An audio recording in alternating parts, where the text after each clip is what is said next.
अध्यक्ष महोदय, ये कॉन्स्टिट्यूशन अमेंडमेंट बिल है और महत्वपूर्ण बिल है। महिला सशक्तिकरण की दिशा में एक बढ़ता हुआ कदम है। दुनिया को भी दिशा दिखाने वाला ये बिल है। अमृतकाल की बेला में भारत को विकसित भारत बनाने की दिशा में एक महत्वपूर्ण कदम बढ़ाने वाला भी ये नारी शक्ति वंदन अधिनियम बिल मंगलवार को लोकसभा में सरकार की तरफ से पेश किया गया। संसद के विशेष सत्र के दूसरे दिन की कार्रवाई आज नए संसद भवन में हुई।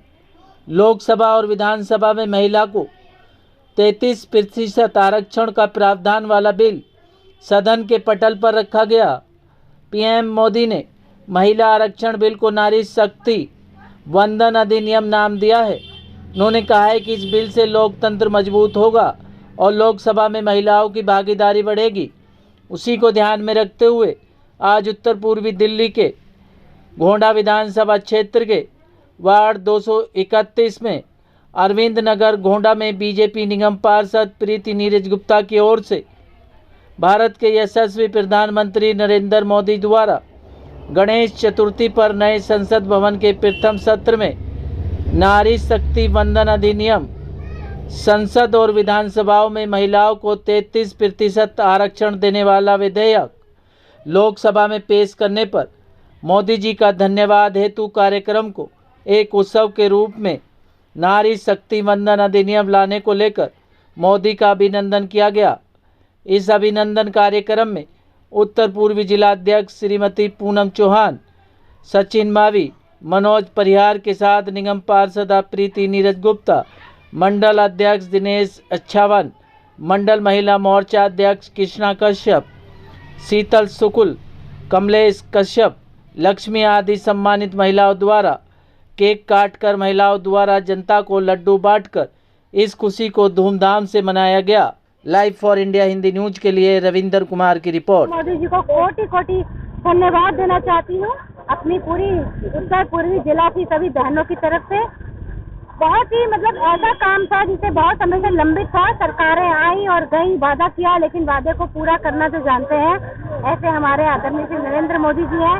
महिलाओं को लेकर वैसे भी कई योजनाएं, जिस दिन से सरकार बनी उसी दिन से, चाहे शौचालयों का निर्माण करना हो, उज्ज्वला योजना हो, जनधन खाते खोलना हो, लाडली योजना हो, सुकन्या योजना हो, वृद्धाओं की चिंता करना हो, बहुत सारे काम श्री नरेंद्र मोदी जी ने केवल माताओं बहनों का ख्याल रखते हुए किए। तो ये जो दर्द जो समझ सकता है वो किसी देश का जो पिता भाई बनकर ही समझा जाता है। तो उनकी इस संवेदनशीलता को बारंबार नमस्कार है।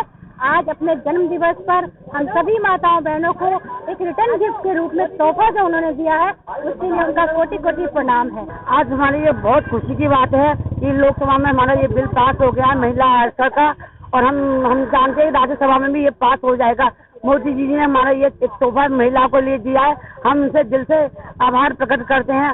और जो हमारी कांग्रेस कह रही है कि हमने बिल पास करवाया, अगर बिल पहले पास कराया होता तो अब तक ये काम हो जाता। और जो मोदी कहते हैं वो पूरा करके दिखाते हैं। जैसे 370 धारा कश्मीर की विधवा पेंशन, वो क्या काम नहीं करवाया मोदी ने। उसके तहत एक ये भी कार्यक्रम है जो आज हम लोग कर रहे हैं। हम पूरी नारी शक्ति महिला आज इनके सम्मान के लिए कर रही है, और जो हमें सम्मान दिया है ना, इससे हम दिल से आभार कर रहे हैं। बहुत खुशी मिले। जो हम देखो यहाँ पे हम लड्डू बांट रहे हैं और जगह जगह हम इनके लिए एक कार्यक्रम भी रखवाएंगे। महिला बहुत खुश है। हम महिलाओं को जो समझाया वो मोदी जी ने समझाया। अब तक हम घूंघट के अंदर और घर के अंदर रहे, और आज देश की प्रगति में हमें कंधे से कंधे बढ़ाने का और जो हमें समझने का जो सच्चा वो माना है वो मोदी जी ने माना है। इसलिए मैं उनको बहुत बहुत धन्यवाद देना चाहती हूँ। उनके जो जन्मदिन का पखवाड़ा हम लोग मना रहे हैं, जो 33% हम महिलाओं को इन्होंने ये आरक्षण दिया है। और हर श्रेणी में जो हम इसमें राजनीति की श्रेणी में भी पिछड़े थे, काम तो हम बराबर करते थे, लेकिन लोग हमें मान सम्मान बहुत कम मिल रहा था। तो वो जो समझा हमें वो मोदी जी ने समझा। उनके लिए मैं उनको बहुत बहुत धन्यवाद करती हूँ। हम आए हैं, हमारी प्रीति गुप्ता जी के साथ हैं हम लोग। बहुत अच्छा लगा हमें। मोदी जी के लिए कहेंगे बहुत बहुत धन्यवाद आपका, आपने हमारे लिए रक्षण रखा।